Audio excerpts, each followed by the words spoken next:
The nurse said you wanted to see me. What is it, Mrs. Chandler? I'd like to make a phone call. To whom? Well, to a friend. Tad Martin. I just want to let him know I'm okay. Well, now, I'm afraid that wouldn't be a good idea.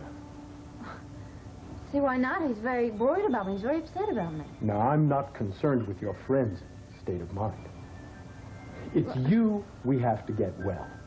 To do so, we have to insulate you from the outside world and keep those worries and distractions away from you. Well, see, Tad wouldn't distract me. I think he'd really make me feel a heck of a lot better. I'm directing your therapy, Mrs. Chandler, and you must give me the chance to guide you along the shortest path to wellness, which means no visitors, no phone calls. But Dr. Snow, I really think he'd make me feel better. I know what's best for you. Trust me. Mr. Chandler, Dr. come on Snow. in. Yes, it's my beautiful wife ready for a visitor.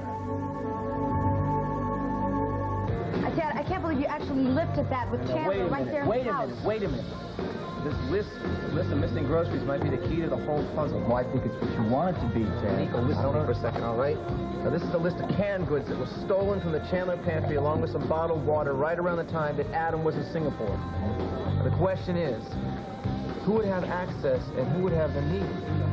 Could have had access. Could have. All right. I admit it. I'm grasping at straws, yes. But this is the only thing I got to go on right now. I think what I need to do is talk to Dixie. She's the only person in the household who can give me a straight answer, but the people in Laurel Hill won't let me anywhere near her. Hey, you talk about lack of access and going nuts. Excuse the pun.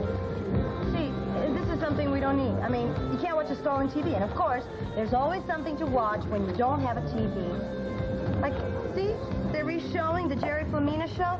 That's the show where Dr. Snow made an appearance. Dr. Snow? Yes, he's the shrink that Adam... Hey, wait a minute. Look at this. It says the original air date was August 28th.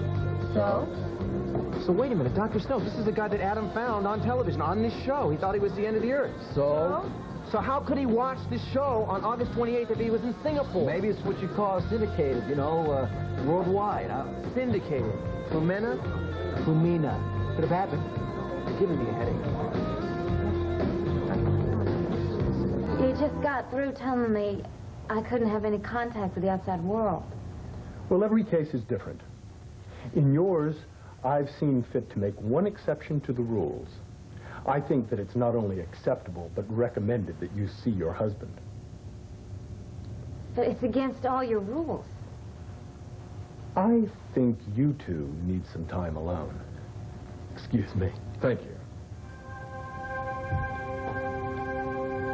I don't know about this guy. And this guy doesn't make any sense to me. He was so dead set against me not seeing anybody. I'm not anybody. Oh, sweetheart, I know that. Of course you're not. But I was telling him how much I needed to see my friend Ted, and it was like he didn't even consider a patient's peace of mind. Darling, he is the doctor, and he's the best. I'll tell you something. I wonder. When you were in Singapore, Tad was going to get me in to see this Dr. Robinson, you know, and it was somebody that Dr. Joe had really recommended. No, Dr. Snow is better. Well, Tad and Joe are very, very concerned that I see the right psychiatrist. Now, I think it would be a good idea if maybe they came over and checked this place out and see if it was okay. What does Tad know about psychiatry?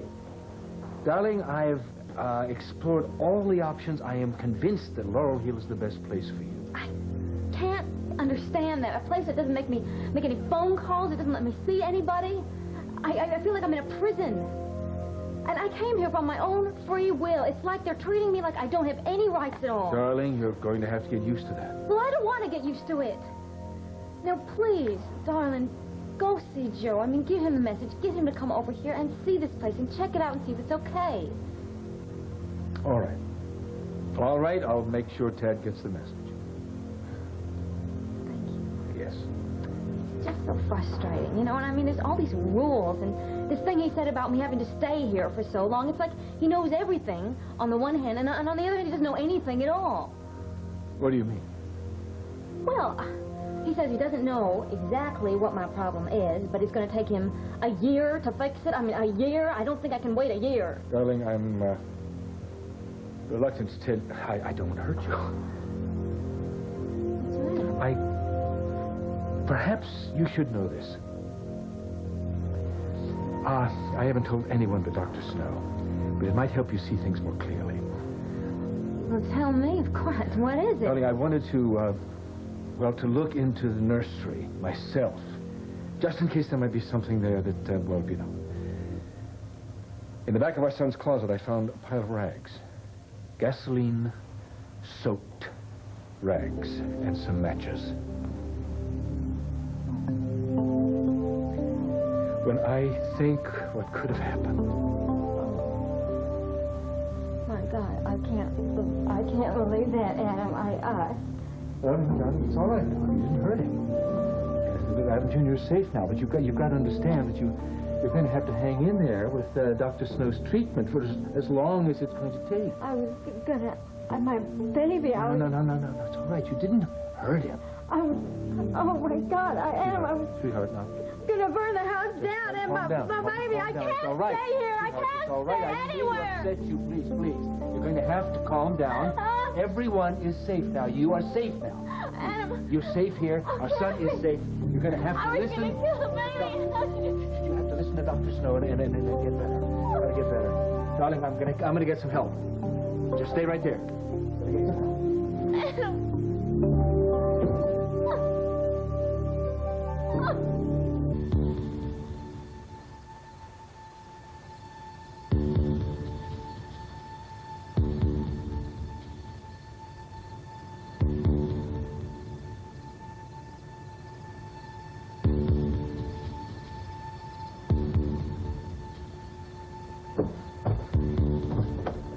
Dad, hi. What are you doing here?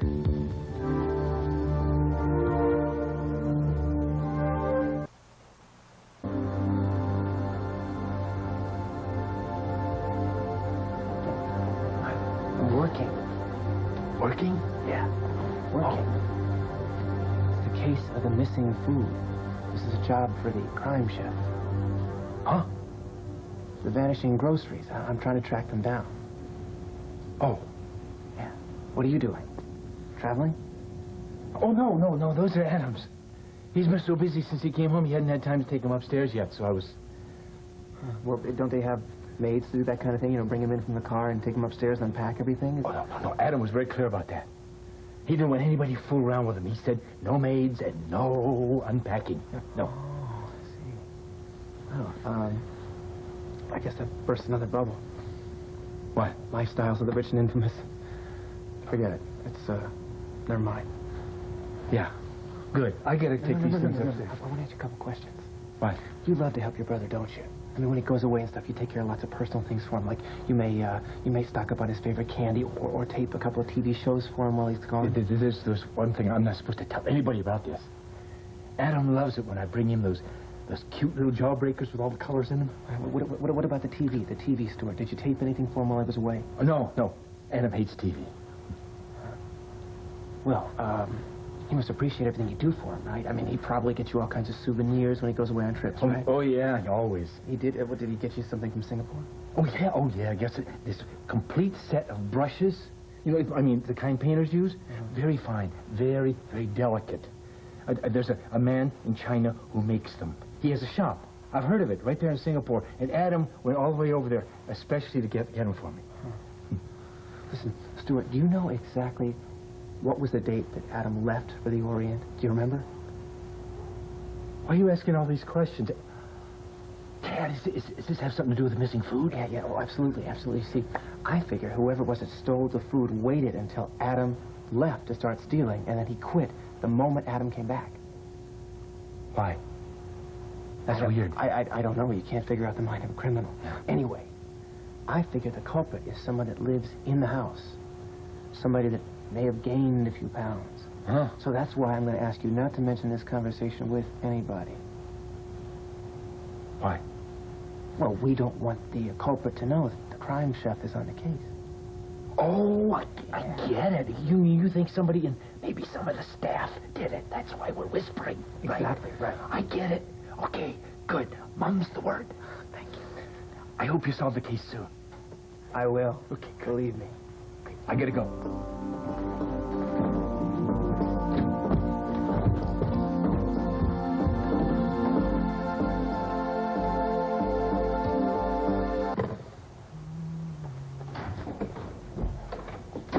Oh, great, you're back. Brooke called 3 times. She needs you to sign these as soon as possible. Good. Oh, that's good. I can deliver those to Kelly's for you if you want to. No, I do not want to. Well, she wants them ASAP. I want her to come here. What? I want you to call her and tell her to come here and pick this up. I don't know about that, sir. You know, she's having that big dinner for the Pine Valley's elite tonight. I can't really ask her to leave there to come over here. Oh, yes, you can. Be creative. Besides, if she wants this badly enough, she'll come. I'll try. And one other thing. Under no circumstances, tell her that I'm here. She won't come if she thinks she's going to run into me, so tell her that I had to go back out or something. Okay, I'm on it. Miss Bancroft? Yes, sir. How's Adam Jr.? Oh, sleeping peacefully. Good, good. I want you to take the night off. But what about the baby? He needs to be... I can take perfectly good care of my son. Don't worry about it. But the house will be empty. Yes, exactly. All the servants gone, and me and my son alone together. It'll be wonderful, peaceful, quiet, and perfect for a daddy and son to enjoy. Are you sure, Mr. Chandler? I can be quiet. I want you to take in a movie. And as a matter of fact, I want you to stay out the whole night. I want utter and complete solitude. Okay? Whatever you say, Mr. Chandler. Thank you. Well, Brooke was very unhappy, but she did agree to come. Good. Excellent, excellent. Now, I want you to get lost. Take the night off. I don't want to see anybody in this house until tomorrow morning. You understand? Yes, sir. Yes, sir.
Average traveler. Average billionaire traveler. Souvenirs. Diamonds, rubies. Silks from the Orient.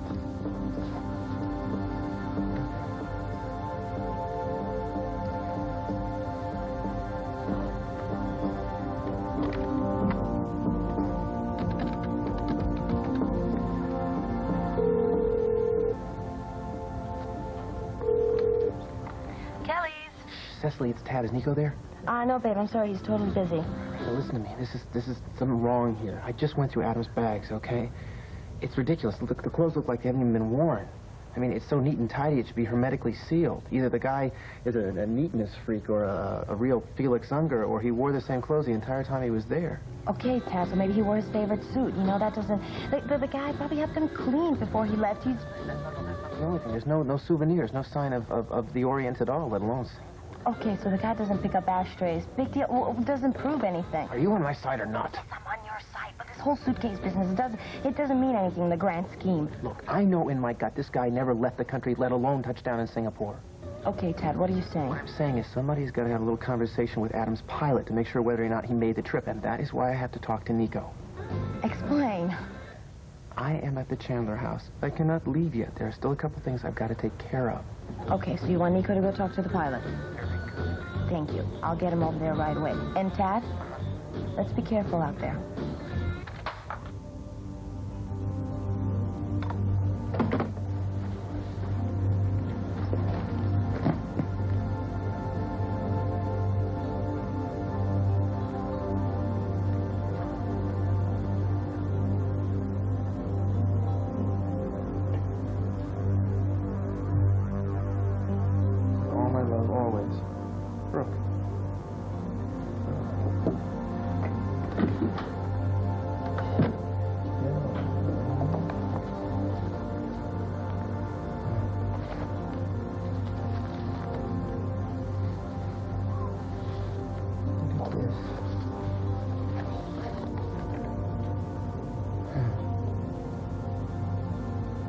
I'll be yours.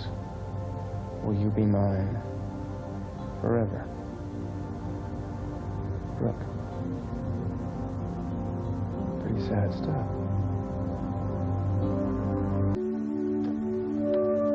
Mrs. Chandler? Yes? There's a call for you on the house phone in the hall. Can I take it? Yes. It's your husband. Follow me.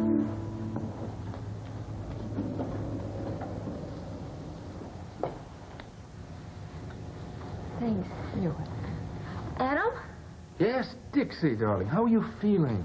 Oh, yeah, I'm much better now. Oh, good, good. I've been trying to get in touch with Tad Martin. And unfortunately, he seems to have gone out of town on business. Won't be back for about a week. Didn't leave a number. That's weird. That's not like Ted at all. Well, I left a message for him to contact us as soon as he gets back, and I'll make sure he does, too. Thank you. Oh, sweetheart, there's someone at the door, and it's a servant's night off. Oh, I guess you have to go then, huh? Well, thanks for calling me. Okay, darling, you keep your spirits up. You hear me? I will. Good night, Dixie.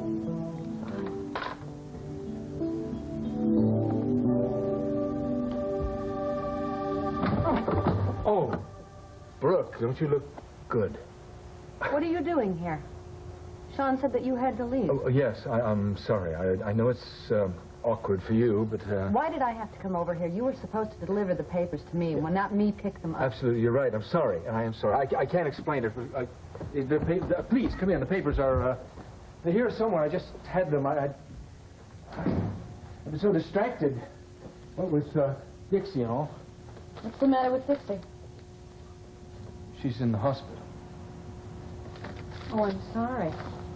It's not serious, is it? I'm afraid it's a nervous breakdown. Oh, We thought it was just some postpartum depression. And it would probably go away, but it didn't. It just got worse and worse until finally she, well, it just took over.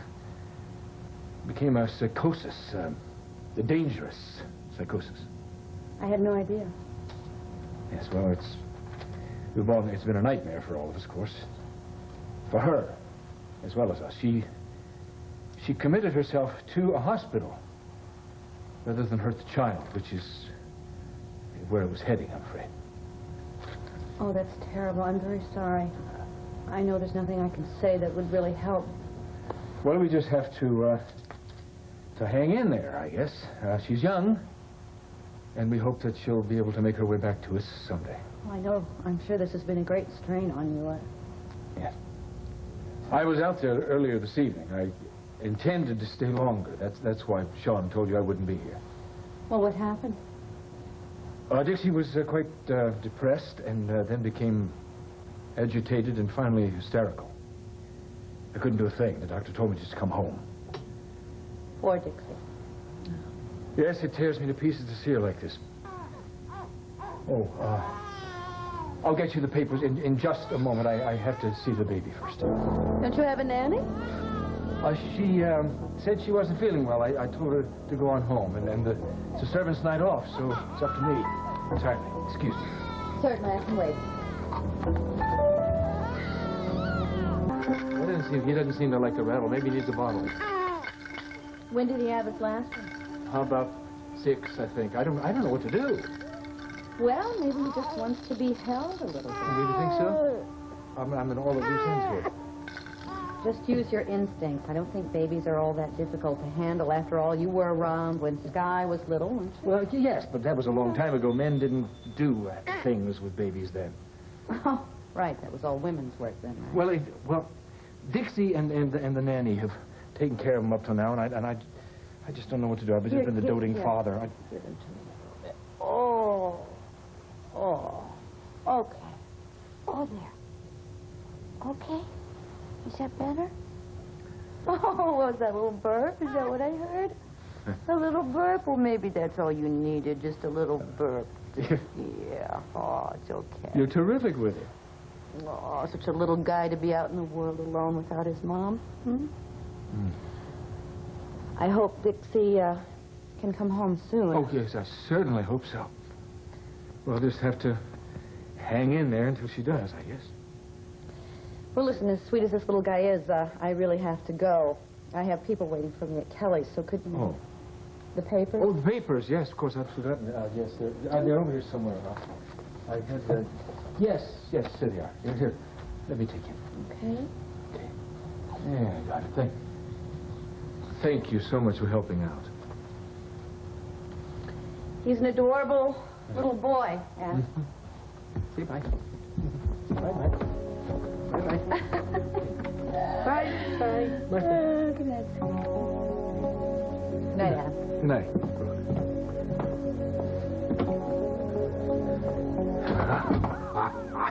Oh, my friend, I think we made some progress. Don't you? Did you notice? Oh, yes. You play your cards right, and you're going to be seeing a lot of that lady. Her name is Brooke, and you're going to fall madly in love with her. And you're never going to be able to stop loving her. Just like me.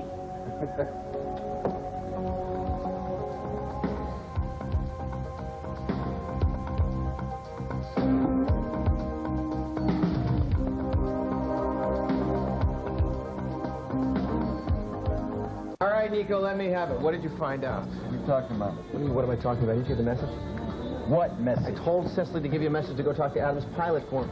Okay, guys, I got the dope from the jet jockey. What are you talking about? You didn't even give him the message. No, she didn't. What are you? Cecily Kelly, girl detective, flouncing around like a private eye, huh? I'm not a girl. I don't flounce, and for your information, I did get the information, so there. When you asked me, I should have done it. Well, you were busy and I wasn't. Besides, the pretty face was a lot further with some macho-type jet pilot than your mug, sweetie. Oh, so you came on to the guy. That's fantastic. I smiled. I was pleasant. You used your little charms to get what you want, huh? Well, if you've got 'em, flaunt 'em. Yeah, that's a great attitude for a married woman, isn't it? Oh, what, sweetheart? Like you've never flirted with a female customer or smiled your way out of a parking ticket with a lady cop? That's different, right? Oh, yeah, that's different. Yeah, and Tad here can talk his way out of any situation. That's got a skirt on, of course. That's different, too. Well, get to know this. Private detectives use their winning personalities to get the goods. You're no detective. You need a shrink. Knock it off. No, What? you need... She did the job. Fine. Would you mind telling me what this guy said? Sorry to tell you this, Tad, but he did take Adam to sing. He's lying. No, it felt like the truth. Felt like the truth? Yes. Nico, What? please.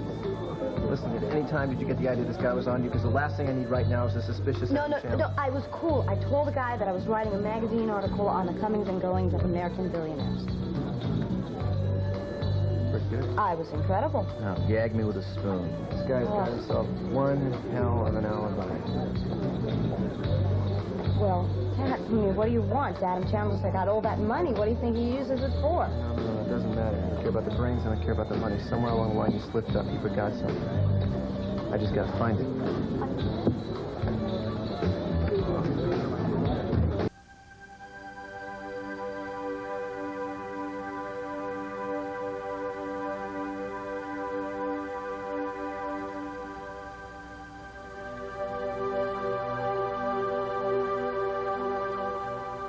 Dear Ted, I asked Adam to give you the message that I'm okay. He said that you'd gone out of town on business, so I thought I'd write you a note. Coming here to Laurel Hill was the right decision for me. I meet with a therapist by myself, and I also go to group sessions. I haven't heard any more of those voices, and I haven't done anything violent. I want so much to see my baby, so I'm doing all I can to get better quick. I wish I could see you, Ted. I miss you more than I can say. You've been the best friend I could ever ask for. Dixie. That's not right, is it?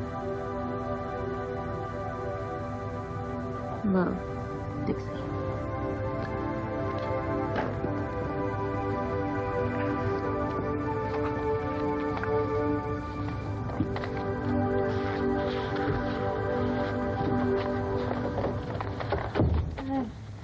You ate a very good breakfast this morning, Mrs. Chandler. You must be feeling better? Oh, yeah, I'm feeling much better. I'm going to do all I can to get well. Good. I was wondering, maybe you could do me a favor. Could you mail this for me? I'd be happy to. Great, thank you. Dr. Snow, Mrs. Chandler wants to mail this. I assume that's all right? Yes. Yes, I'll take care of this.